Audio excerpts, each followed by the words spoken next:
You've made it to Chirohustle. Sit back and learn from the greatest influencers in the profession on the world's #1 chiropractic podcast.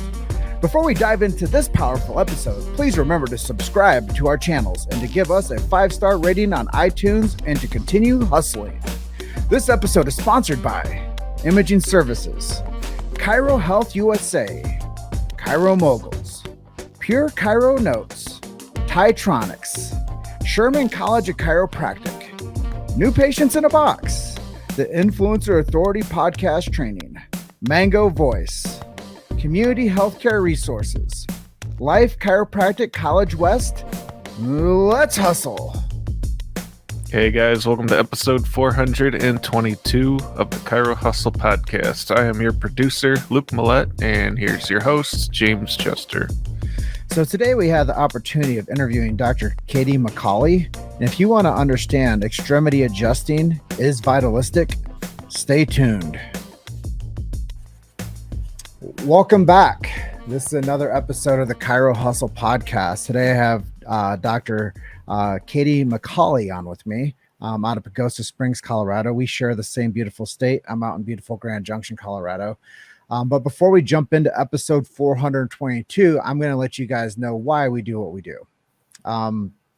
We do protect freedom of speech. I think that's so important with a show like this, is we give people safe space to talk about what matters most to them. And on this show, it's chiropractic. We also protect the sacred trust. If you guys don't know what BJ Palmer Sacred Trust is, go to your favorite search engine and search for BJ Palmer Sacred Trust. We support subluxation-based chiropractic. If you guys do not know what subluxation is, once again, go into your favorite search engine and find out what the Sacred Trust is, or subluxation. And we also believe in innate intelligence and universal intelligence, and that when someone gets adjusted, man or woman, it connects them to the spiritual, to the physical. And I think that all these things are important for the tenets of what chiropractic is and how it works in this amazing world that we all live in. So, Dr. Katie, episode 422, welcome to the Chirohustle podcast. Thank you. I'm honored to be here today. Yeah. And, you know, back-to-back shows, I met you out at Mile High Chiropractic Weekend. So big shout out to Dr. Daniel and Rochelle Knowles for bringing people together and allowing us to make friends and spread this amazing message of chiropractic far and wide. So thank you to Mile High. So with that said, you know, our opener is about you. Chiropractic matters. And I know you went to Logan down in St. Louis area. But let's talk a little bit about how you got into chiropractic. Just let you know that your friends, your families, your colleagues, your patients are all going to listen to this. So this might even be a good way for you to reintroduce yourself to people that say, I know her, but they might not. Right. Absolutely. So my chiropractic journey is a fun one for me. So I was in college and I thought that I was going to go into physical therapy. I considered orthopedic surgery, didn't want to go to school for that long, couldn't handle it. So I decided I wanted to try out physical therapy. And in college, I started volunteering at an outpatient physical therapy clinic on campus. And what ended up happening is I hated it. I mean, truly despised it. I didn't want to get up in the morning and go. I didn't like being there. And then one day I realized, like, one, I'm volunteering to do this. I don't have to be here. It's not for credits. And two, I can't do this for the rest of my life. I don't like it. I don't enjoy it. So then I sat down at the kitchen table with one of my really great family friends. Her name's Nancy Dury. She's still an amazing woman to this day. I sat down with her and I said, what do I do? What do I do with my life? And she was like a second mom to me. And we sat down, we started brainstorming. Well, could you do this? Maybe that? What professions would be good for you? I knew I wanted to help people and do something in healthcare of some sort. I did know that. So she threw out, well, what about chiropractic? And I said, yeah, maybe, like, that's a good thought. I put it on the back burner. I'd never been to a chiropractor, didn't know much about it. So it was like, yeah, I'm open to it, but I just kind of set it aside. Then she said, well, one of our other good family friends, she just graduated from physician assistant school. Why don't you call her, meet with her, and see if that's something you would like to do. And so I did that. Her name was Katie as well. And I picked up the phone. I called her. I said, hey, Katie, I heard you just graduated from physician assistant school. Tell me about it. This is kind of what I'm looking for. Is this a good fit? And she said, you know what? I'm happy to support you, but I think you need to talk to my best friend from college, whose name is also Kate. She just graduated from chiropractic school. And I said, okay, sure, I'll give her a call. She happened to be in the same town that I was in at that time. We sat down and we went and got coffee together. This doctor's name was Dr. Kate Padfield. Now she's Dr. Kate Antonetti. She practices in Kalamazoo, Michigan. We sat down for some coffee, kind of talked about what chiropractic was, and like 6 hours later, I looked at my phone. We were still there, just going, talking. I never looked back. I mean, I have so much gratitude in my heart for Dr. Kate because she opened the world of chiropractic to me. And I have never for a single day since then had to wonder if I was in the right place or going the right direction. It was all history from there. I found my life's calling and I've never looked back. And I've been all steam ahead on chiropractic, on board with the chiropractic train ever since that day. So that is my story. And here I am. Such a cool deal. I love Michigan. So big shout out to the zoo. That's what they call Kalamazoo. I go up every year and do some work in Grand Rapids. And just love Michigan. Actually, the producer and my old co-host Luke, he lives in Ann Arbor. So Okay. I love me some Michigan, and I love Detroit. I love Detroit too. The whole state's been really, really, really kind to me, and I enjoy it every time I go visit. So big shout out to Dr. Kate up there in Kalamazoo. So uniqueness. I think that brand identity is really great, and you do something called Extremity Evolution. And do you want to talk a little bit about how you help people with the extremities? Because I think it's kind of one of those things that a lot of chiropractors think about, but they're like, no, we just touch the spine, bro. And, we just like adjust. But yeah, I think that there's a lot of times where it's like an ankle or a shoulder or a wrist or an elbow or something going on that needs some attention. So talk a little bit about how you got into the extremity vertical and how you're helping people understand it better. Absolutely. So Extremity Evolution is a principle-based extremity adjusting technique platform. And I think that's a really important thing to kind of say out loud, principle-based, because too often, in my opinion, extremity care gets kind of lumped into a more mechanistic approach. And we at Extremity Evolution have a more vitalistic approach with principle and subluxation based and all of those things. I got exposed to extremity adjusting probably like my second trimester in school, and I just was blown away. And I said, this is something that is up my alley. This is something we need to be doing. And then I started to realize that a lot of people, a lot of chiropractors have never been exposed to extremity training, like good quality extremity training. I'm sorry to say it, in the schools, we don't get good quality extremity training. There could be exceptions to that rule, but teaching seminars for the last 5 years, I've learned around the country, around the world in schools, I've learned that it's not something that chiropractors are getting a lot of good quality training in. And so I started to run with this. I started to recognize that there was a need in our profession.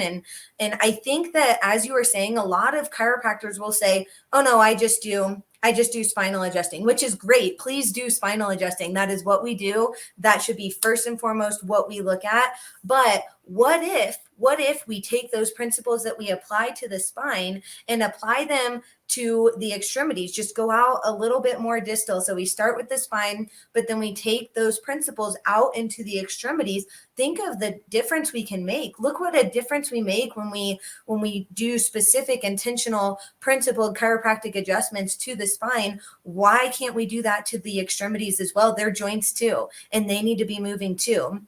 So that is where I started kind of getting the momentum for really good quality extremity training. So many doctors, if a patient comes in and says, Doc, I've really got some bad shoulder pain. It hurts a lot. Can you look at it? Is there anything you can do for it? Sure, absolutely, Mrs. Jones. Lay down. I'm going to look at your cervical spine. I'm going to look at your thoracic spine, and that's going to allow your body to heal. And you know what? That's true. That's true. But we can do so much more for Mrs. Jones when we just take our training one step further from the spine, take it one more step further and look at the shoulder, know how to address the shoulder. But the problem is that chiropractors aren't given the tools to succeed in proper extremity dysfunction and injury. So that's where we come in. We come in to say, hey, look, I'm going to make sure you have the background and the understanding about how to address this dysfunction. And then you have the tools to do so instead of just, nope, I'll just stick with the spine and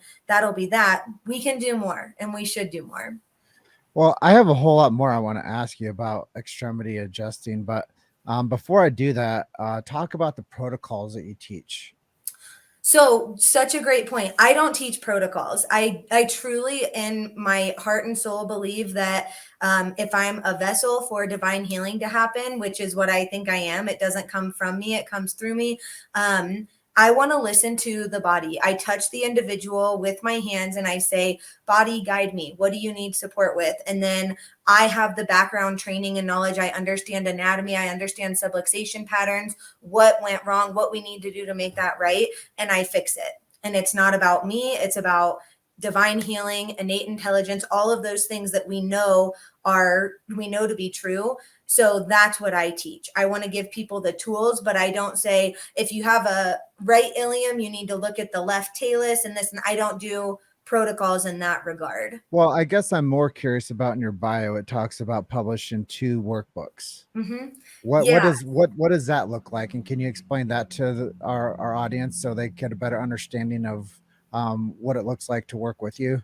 Yeah, absolutely. So I have 2 published workbooks and an online academy that details all of the extremity adjustments that we cover in all of extremity evolution. So there's over 50 adjustments throughout the entire body and bonus content in the cranium as well. So in the workbooks, in the academy, the online training, we go through step by step each individual adjustment. We review the anatomy, because if you don't use it, you lose it, and we forget extremity anatomy pretty quickly. So we review the anatomy, we review the subluxation patterns. We make a point to help doctors stay healthy in their careers when they're trying to help other people. How many times have you heard of chiropractors getting injured in their adjusting habits? So we go above and beyond to say, doctors, place your body in this position so that your spine is sustained, so that you can stay healthy while you're helping other people heal. So we do body position for the doctor, and then we go over the assessment. So when do we need to do this? How do I know when to apply this adjustment? And then a step-by-step breakdown of every step needed to understand the adjustment and how to do it properly. I think there's so much good stuff you're saying here. And just to like connect the dots for people, is when you are subluxated, you have a postural distortion. It's going to have something that has a sub chain effect, which is like a hip that gets twisted, or like a knee that starts to like buckle in laterally, or like you said, a foot that starts to get jammed up and not function the way it's supposed to. And postural distortions are something that happen with a subluxated spine. And a lot of times people's secondary concerns are their knees, their ankles, their hips, their shoulders. But I was just curious, after you've been discussing the proficiency of what you do and how you train on it, what is your favorite joint to adjust? Oh my gosh, that's so hard. Why are you doing this to me? No, I love it. I love it. So are we talking about extremity joints or spinal joints, or both? Whatever you want to talk about. It's your world. It's my world. Okay. I love that. I love that. So I never, ever sacrifice spinal adjusting, but I'm the extremity lady. People call me that, literally. So I will go with one of my favorite extremity adjustments. And that is the subtalar joint in the ankle. And I love it because it is so powerful. Oh my goodness. Talk about a biomechanical just masterpiece in the foot. You properly adjust the subtalar joint and everything else in the foot works properly. And that's important because we stand on our feet all day and then we run and then we hike and then we do all these things. And yes, that pelvis is so important. If that pelvis is rocked one way or the other, it needs to be addressed. But if I fix the pelvis but I don't fix the feet, what's going to happen? It's going to go right back to where it was. So full picture for sure. But that's such a hard question. But I love my feet adjusting. I teach like 10 adjustments in the feet. That's the most out of any body region. And I gotta give some love to that subtalar joint. So on top of that, and I think that this is a really cool path to go down with you. What, and this is just out of like my own curiosity, what joint do you adjust that gives the loudest audibles? Oh man. Well, the subtalar joint is one of those. You will get yourself some nice loud audibles out of the subtalar joint. When done properly, the navicular bone, it drops inferiorly. We've got the pronation and all of that. Oh my gosh, you can light that one up too. And people will hear it from everywhere. One just popped into my mind that I have to say because I do adjusting seminars, technique seminars, people are in a circle all around and I do this adjustment and people's face, just their eyes widen and their mouths drop and the whole thing. That's the fibular head adjustment. And people are probably thinking, did she just break that guy's knee? And that's never happened. But if you adjust a laterally subluxated fibular head properly with good speed and precision, oh my gosh, that one will make a noise louder than you can even imagine. You've made it to Chirohustle. Sit back and learn from the greatest influencers in the profession on the world's #1 chiropractic podcast. This episode is sponsored by Imaging Services, Chiro Health USA, Chiro Moguls, Pure Chiro Notes, Titronics, Sherman College of Chiropractic, New Patients in a Box, the Influencer Authority Podcast Training, Mango Voice, Community Healthcare Resources, Life Chiropractic College West. Let's hustle. I think this is a fun conversation today. There's a lot that I'm learning about how the body works and how you can help restore people. One of the big frameworks that I've been really curious about and talking about more frequently has been recovery. Mm-hmm. And we spend so much time thinking about how to do the thing. Mm-hmm. And how to like get fit or how to like exercise or how to take care of ourselves. But most of the time people don't ever consider the recovery aspect of it. Mm-hmm. And I think that adjusting is like one of the greatest recovery things that we don't even discuss. I guess this leads me to, I mean, we're totally off script, but I'm just really curious, like, why do you think that we are having such a concern with lower extremities? And yet you're seeing so many cases of naviculars and you know, whatever you're finding. Like, why do you think that this is such a concern nowadays? Yeah, well, I think it's because we're not doing anything about it. And there's not a lot of good options for extremity dysfunction and extremity injuries. So if we're not doing anything to improve the state of our lower extremities, as we're talking about here, then they're not going to magically get better. And that's what I teach when I teach about inversion ankle sprains. I tell people, you know, the standard of care for inversion ankle sprains is absolute trash. We can do better and we should be doing better.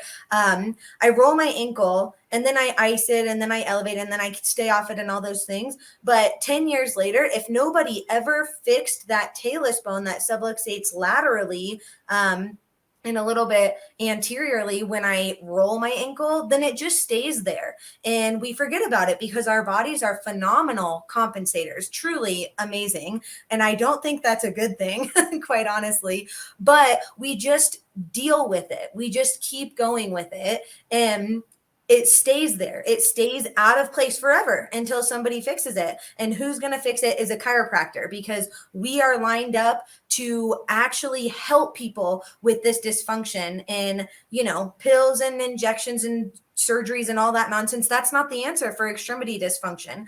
But the problem is no one's doing it. So we get bones in the foot that all get completely locked together and they operate as one giant clump of bones instead of 26 individual bones.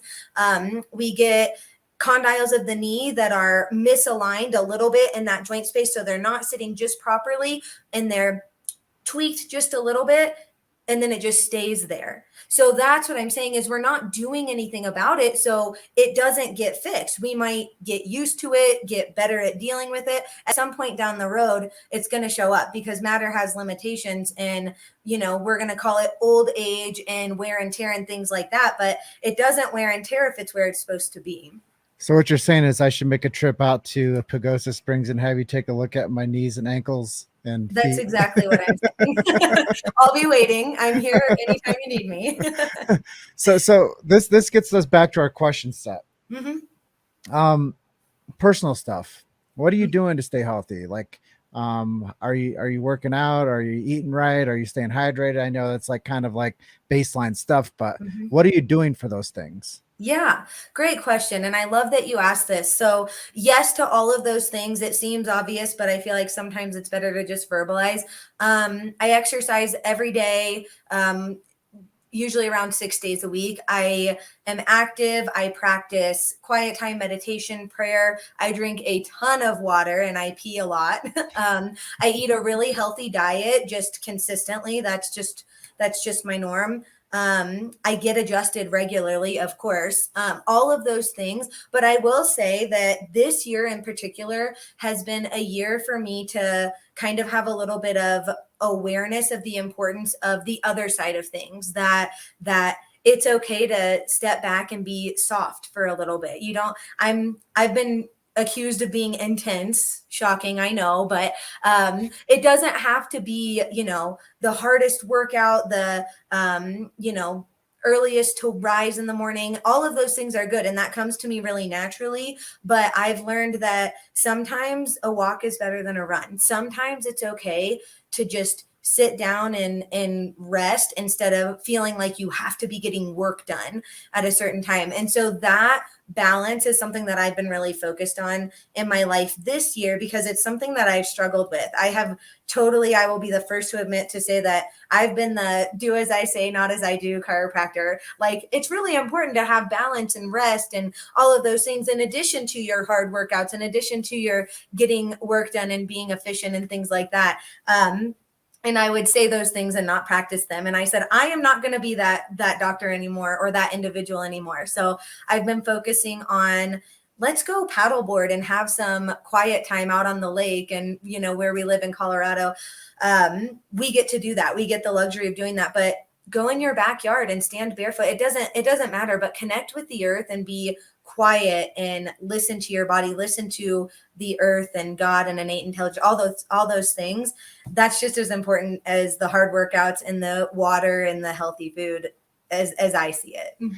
Yeah, I think it's really, really valuable, some of the things you're sharing there, because so many times people think that life is just work, and they think that life is just driving themselves down until they submit to themselves.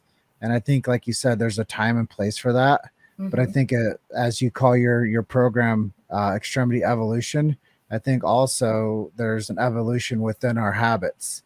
And as long as we're practicing healthy habits, we should evolve with them. And you can't live the same day every day. So really great information there.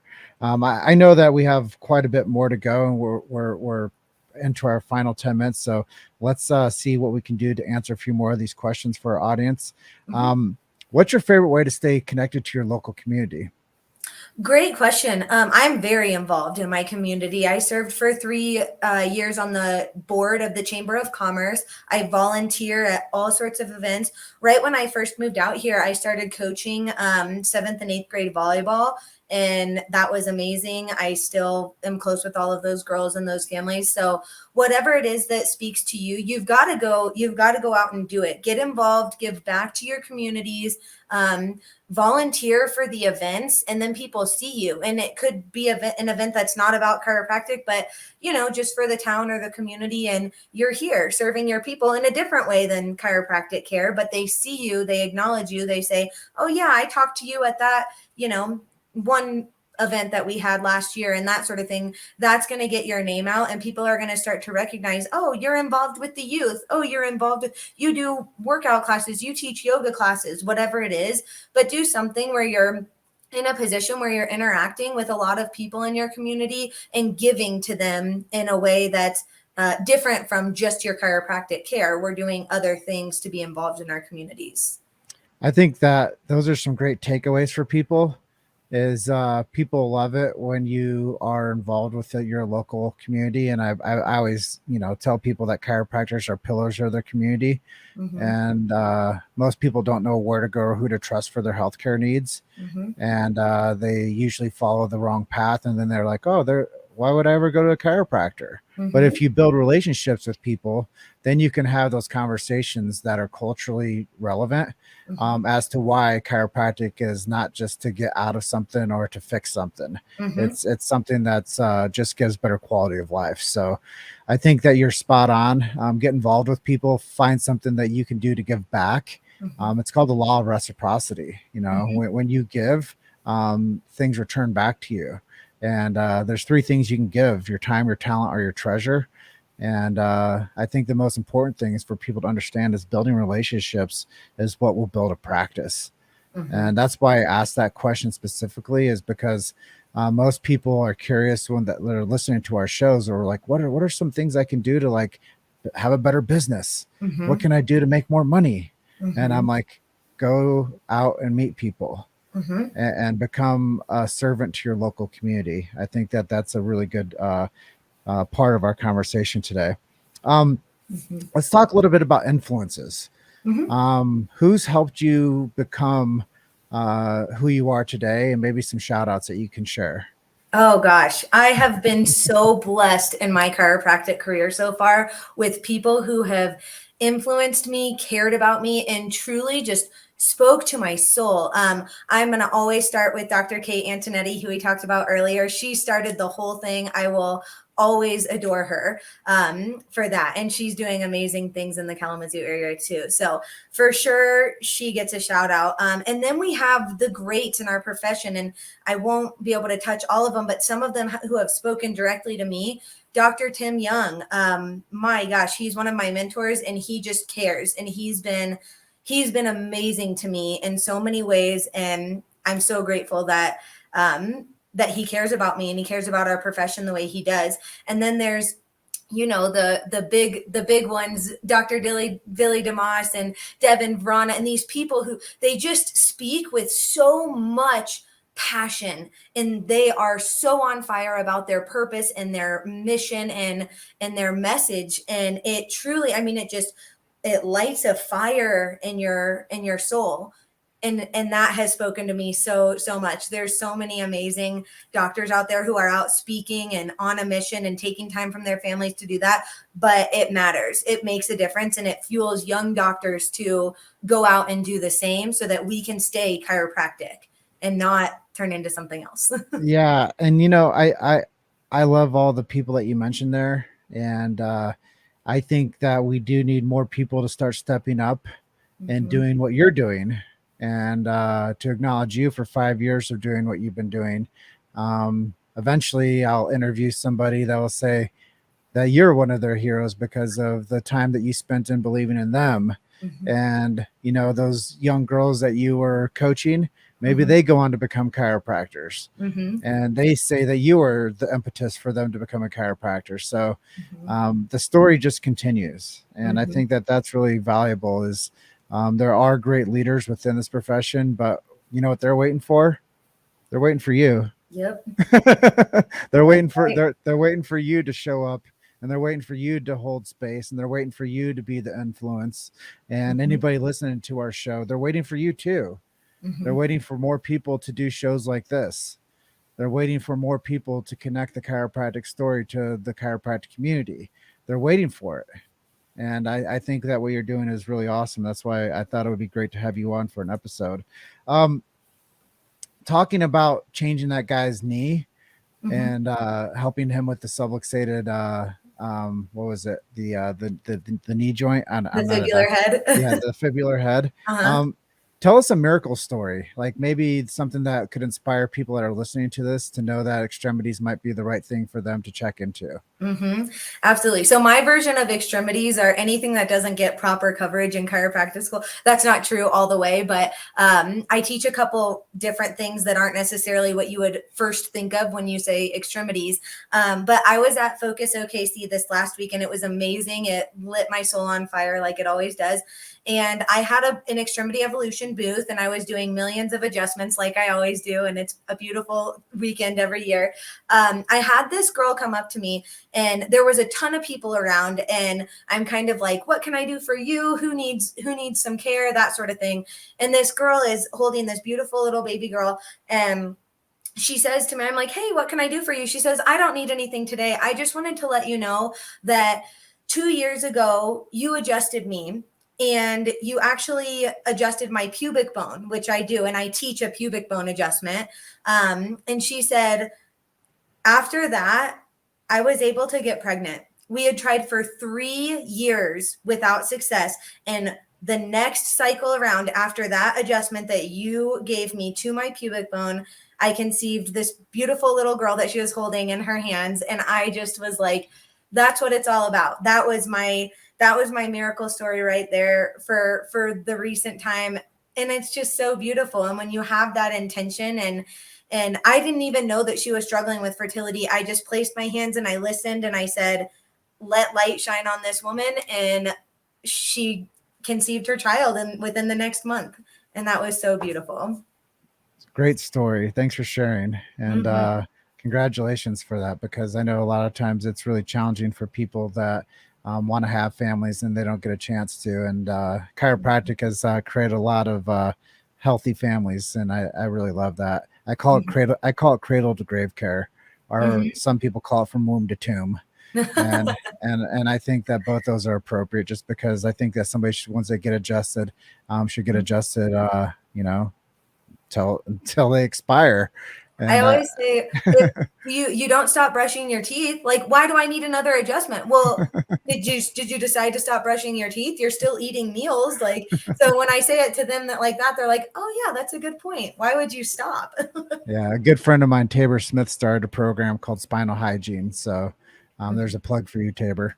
But at the end of this episode, is there anything that I didn't ask you that you'd like to share with our audience today? There's only one thing that I wanted to touch on just briefly. I heard you ask before in your questions, where's the chiropractic profession going to be in 20 years? Or where do you see the chiropractic?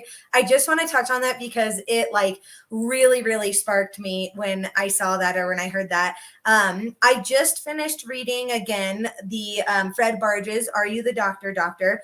There was a quote at the end of that book. I think I teared up when I read it even, and it said, it talked about just the state of the world. This is an older book, but it applies today. And it's the state of the world where people are sick of drugs. They're sick of surgeries. They're sick of shots. They're sick of feeling worse instead of better, all of that. And he states, chiropractic, if it doesn't stray, has a glorious future. And I feel that it's so important to address that quickly in this moment.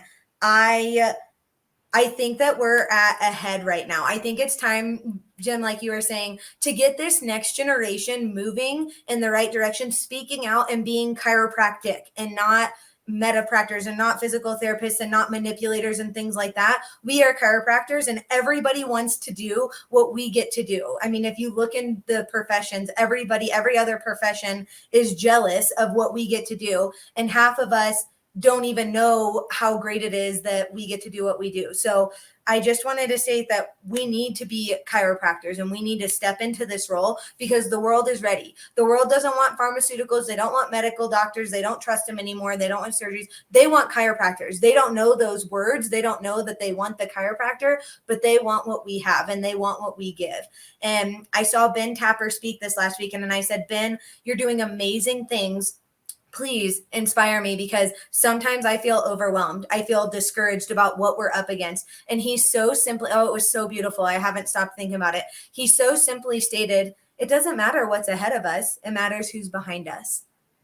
And that just said it all to me. I was like, we've got what we need. And he said this too. He said, truth is on our side. And I just said, oh my gosh, it's so simple. You're right. Nothing else matters. We're going to fight the good fight for sure. But this is a fight that we have to fight because truth is on our side. And that's a fight worth fighting. So I just had to mention that part because it stood out to me. And I was like, hey guys, the time's now. Young doctors, students, the time's now. We've got to go make a difference. It's our turn to take the chiropractic profession to the next generation. So much power on that close. Yeah, you have a lot of enthusiasm. And I know there's a lot of people out there looking for what you're doing. And if people want to connect with you, where can we send them to? Send them my way, extremityevolution@gmail.com. Our website is extremityevolution.com, and that'll get you to where you need to go. But I'm here. I'm here to support. I'm here to answer questions. I'm here in any capacity that I can be to further this mission along. Well, thank you for being our guest on episode 422. It's been a real passion project to get inspired individuals like yourself on. And I think it's really valuable to talk about what makes you unique in this world and to reconnect you to a bigger audience out there. And, I'm just going to close out today and just thank you for being on this episode. And like Kaylee Jules says, truth is on our side. Mm-hmm. And, I love it. And I'll just go ahead and pop that up there for a minute. But once again, have a great day down there in Pagosa Springs. And when I get a chance to break away, maybe I'll come down there and have you check out my extremities. Oh, I'm here. I can't wait to hear from you. Jim, thanks so much for having me on. And thank you guys for all that you're doing to help our profession and further this message along. It doesn't go unnoticed, and we really value what you guys are doing here. Thank you so much. And yeah, I'll be in touch with you. Great. I can't wait. All right. Bye for now. See ya. Thanks for listening to Chiro Hustle. Don't forget to subscribe and check back next week to continue hustling.